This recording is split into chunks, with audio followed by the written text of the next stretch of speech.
정부가 청년 실업 문제를 해결하기 위한 청년 고용 절벽 해소 종합 대책을 내놨습니다. 재계와 협력을 해서 2017년까지 20만 개 이상의 일자리를 만들겠다는 계획인데요. 20만 개의 일자리 창출. 뭔가 좀 청년들의 귀를 솔깃하게 할 만한데 야당에서는 어떻게 보고 있을까요? 국회 환경노동위원회 소속인 새정치민주연합 은수미 의원을 연결합니다. 의원님 안녕하세요. 네, 안녕하세요. 자, 정부가 발표한 청년 고용 절벽 해소 대책 어떻게 평가하십니까? 크게 한 4가지 정도의 특징이 있는 것 같습니다. 네. 우선 첫 번째는 지금도 하고 있는 것 한 2배 정도로 늘려 하겠다는 거거든요. 예. 심지어 MB 때 정책까지 카피해서 들고 나왔어요. 네. 근데 이것이 지금 이미 하고 있는 정책이라서 실효성 평가는 끝났습니다. 실효성이 매우 떨어졌고요. 청년 실업 해소를 못한 정책이기도 하고요. 예. 그다음에 세 번째로 전 이건 굉장히 큰 우려인데요. 일종의 이간질 정치이고 심지어는 중산층에 대한 공격이 아닌가 싶은데요. 왜냐하면 이명박 정부 때는 신입사원 임금을 깎고 대졸 청년 탓을 했거든요. 네. 그런데 이번에는 임금 피크제 같은 걸 들고 나와서 부모 세대 임금 깎고 50대 중산층을 탓하는 거라서 대기업의 정책 실패를 지금 부모와 자식에게 돌리는 게 아닌가 이런 그래서 이간질 정치가 아닐까 이런 의혹이 있고요. 예. 마지막으로 청년 실업의 원인, 그러니까 왜 청년들 일자리가 없냐라고 물어보면 2가지 때문이에요. 대기업이 일자리를 줄이고 있고 근로시간 단축에 실패한 탓인데 이에 대한 대책이 전무하다는 것이 매우 좀 우려를 크게 하고 있습니다. 예, 한마디로 새로울 게 없다. 그리고 네. 또한 세대 간 갈등을 조정하는 그런 정책들이다. 이런 말씀이신 네. 것 같은데. 예. 자, 그런데 이제 취업으로 연결되는 일자리 기회를 12만 5천 개를 확대했다. 뭐 이 내용도 네. 있는데요. 이 부분은 긍정적으로 볼 수 없는 건가요? 이미 그거 하고 있어요. 네. 청년 인턴 직업훈련 정도고 한 4만 명 정도 수준에서 하고 있는데요. 예. 예를 들어서 1인당 최대 750만 원 정도 드는 청년 인턴제의 경우 인턴이 끝나고 6개월까지 취업하는 경우가 전체의 35% 수준밖에 안 됩니다. 아하, 그렇군요. 예, 네. 이미 그다음에 1년 그러니까 그럼 인턴 끝나고 1년 정도면 그 반으로 떨어져요. 그런데다가 나쁜 일자리를 늘릴 가능성도 있어서 사실은 이미 평가가 끝난 정책을 왜 이렇게 들고 나오는지 좀 우려스럽습니다. 예. 근데 이제 대기업 협력사나 중견기업의 취업할 확률이 60% 이상이다. 이런 통계도 있는데 이런 통계는 동의 못 하시는 건가요, 그러면? 그렇죠. 왜냐하면요. 대기업은 그러니까 예를 들어서 예전에 그 미생이라는 곳 보면 장그래가 중소기업에서 인턴으로 일하다 잘린 건 아니거든요. 네. 대부분 대기업에서 그냥 인턴으로 써먹다가 잘라버리고요. 예. 중견기업으로 연계될 가능성도 거의 없습니다. 아까도 말씀드렸지만 직업훈련이나 청년 인턴 경우 사실은 인턴 끝나고 6개월 후, 1년 후 지속률이 굉장히 떨어져요. 네. 그래서 이미 그렇게 해왔기 때문에 그걸 바꿀 만한 정책이 보이진 않는 것 같습니다. 아하, 그렇군요. 네. 자, 그러면 정부가 또 이제 어떠한 기업에게 세금을 깎아주는 정책, 그러니까 청년 고용 증대 세제, 그러니까 일자리를 네. 늘린 기업에게 세금 깎아주는 정책도 있는데 이 부분 어떻게 보세요? 저는 이런 걸 가지고 부자 돈 없을까 봐 정부가 걱정해 주는 격이라고 생각하는데요. 네. 지금도 이 재벌 대기업 710조씩 쌓아두고 있잖아요. 예. 그런데 대기업의 청년 고용 증대 세제나 심지어 1인당 뭐 1,080만 원까지 주겠다는 건데 이게 당근이 되겠습니까?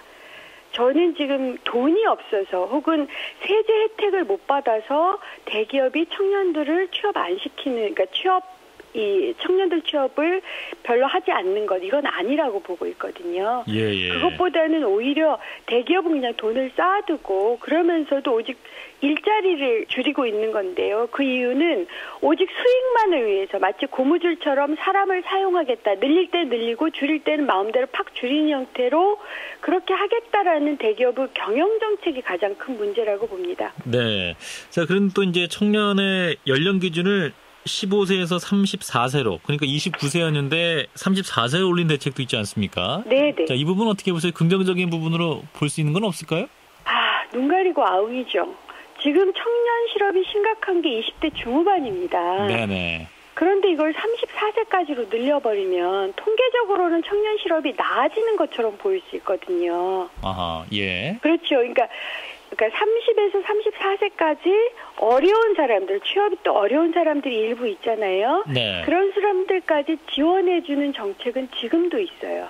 네, 그렇군요. 그렇기 때문에 통계적으로 눈 가리고 아웅하는 게 아닐까 하는 의혹이 큽니다. 30살을 늘릴 경우에 어떤 청년의 어떤 실업 수준이 오히려 낮아지는 그런 착시 현상도 있을 수 있다는 말씀이네요. 그렇죠. 예. 자, 그리고 이제 이번 대책이 임금 피크제랑 연결되어 있는 부분도 눈여겨볼 부분인데, 아까 이제 의원님은 어떠한 이간질 정치다, 세대 간 갈등을 하는 그러한 취업 정책에다 말씀하셨습니다만, 그럼에도 불구하고 이제 일자리가 제한되어 있기 때문에 어떠한 기업들의 청년 고용도 늘리면서 또 장년 근로자도 함께 일할 수 있는 그런 방향이 필요한 건 아닌가요? 그러니까 이것도 아까 말씀드린 것처럼 네네. 돈이 없어서 일자리가 제한되어 있는 건지, 지금 일자리를 예를 들어 정리해고나 외주화의 형식으로 계속 줄이고 있어서 일자리가 없는 건지를 네. 살펴봐야 되는데요. 예. 돈이 없어서 일자리가 없는 건 아니잖아요.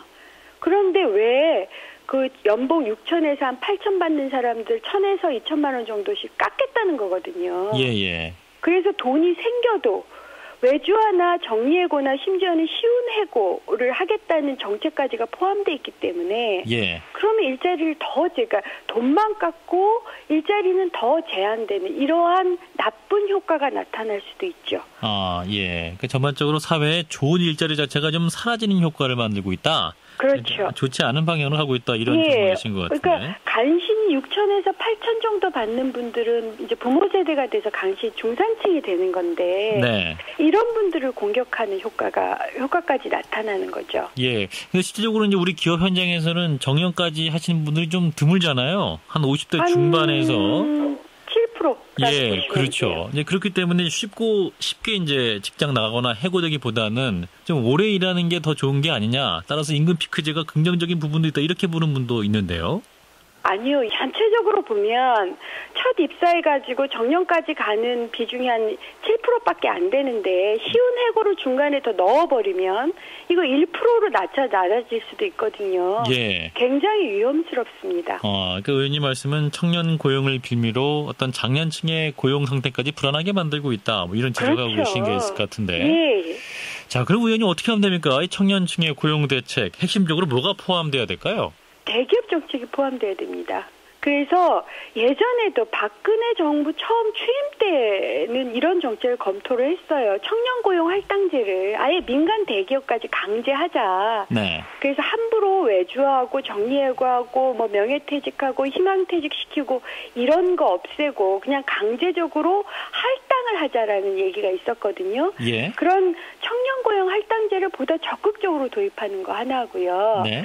그다음에 사실은 근로시간을 단축해버리면 정말 이 일자리가 더 필요해져요. 그렇잖아요. 네. 그리고 지금도 근로시간을 단축하면 숫자 계산상 100만 이상의 일자리가 늘어나도록 돼 있습니다. 네. 공공 부분부터 차근차근 도입하는 거 이게 우선 핵심이라고 저는 생각하고 있습니다. 예. 그리고 이제 세 번째로는 이 대기업이 워낙 중소기업을 빨대를 꽂아가지고 빨아먹는 바람에 사실은 중소기업에서 나쁜 일자리가 늘어나잖아요. 네. 근데 이러한 대기업 빨대 효과를 없애버리면 중소기업에서 괜찮은 일자리가 늘어나죠. 예. 그럼 청년들의 기회는 훨씬 더 확대되겠죠. 예, 그래서 그렇군요. 취임 초기로 돌아가시면 돼요. 예.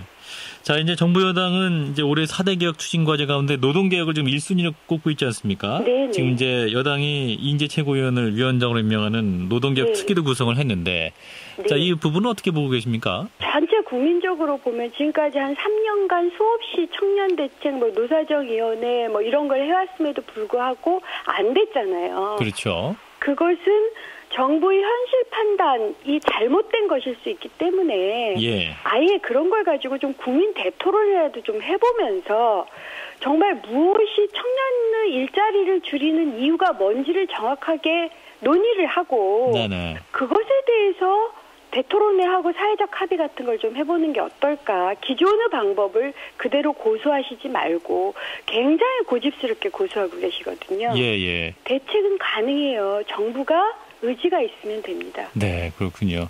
자, 이번에 어떤 정부가 발벗고 나서고 있는데 양대 노총 그리고 어떤 정부와 노동계가 함께 합의를 해서 또 지속 가능한 대안은 무엇인지 그런 합의가 좀 나와야겠네요. 네, 말씀 잘 들었습니다. 예, 감사합니다. 국회 환경노동위원회 소속인 새정치민주연합 은수미 의원이었습니다.